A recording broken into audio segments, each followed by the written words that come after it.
નમસ્તે, હું લીના ત્રિવેદી, પ્રાકૃતિક ચિકિત્સક અને યોગ કોચ છું. અહીં અમે 2 દિવસીય કેમ્પનું આયોજન કરીએ છીએ ઉપલેટા અને મુરફડા ગામે.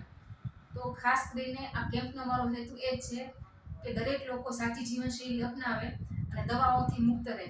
અને ખાસ કરીને કેમ્પમાં અમે જોયું કે બહેનોને લગતી સમસ્યાઓ જેવી કે માસિકની સમસ્યા, પછી ગર્ભવતી મહિલાઓ છે, કમરના દુખાવા, સાંધાના દુખાવા, ઘૂંટણના દુખાવા, આ બધું મહિલાઓમાં કોમન જોવા મળે છે. તો ખાસ કરીને લેડીઝ છે એનાથી બધું ઘરનું સંચાલન ચાલતું હોય છે. તો જો લેડીઝ છે બહેનો, એ દરેક બહેનો સાચી જીવનશૈલી અપનાવે અને ખાસ કરીને ખોરાકમાં પરિવર્તન કરે તો આખું જે ઘર છે એ દવાઓથી મુક્ત રહી શકે અને સ્વસ્થ રહી શકે. તો બસ અમારો આ જ મિશન છે કે ભારતના અલગ અલગ રાજ્યોમાં અમે આ રીતે કેમ્પનું શિબિરોનું આયોજન કરીએ છીએ કે જેથી કરીને ભારતના દરેક લોકો દવાઓથી મુક્ત થાય અને એકદમ સ્વસ્થ બને. જય તંદુરસ્તી.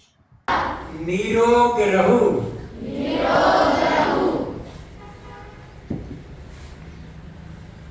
બાળકો, મારા દીકરા દીકરીઓ, આમ તો પોતરા પોતરીઓ, તમારા બાપાને મેં ભણાવેલા છે, મમ્મી પપ્પાને મેં ભણાવ્યા.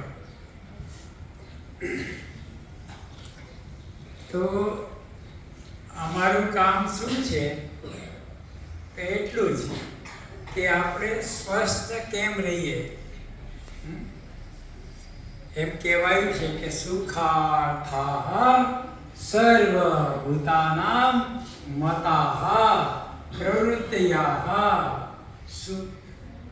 સુખમ ચન આરોગ્યમ. એટલે આનો અર્થ એવો થાય કે આપણે બધા સુખી ક્યારે ગણાઈએ અથવા આપણે બધા જે કંઈ કરવા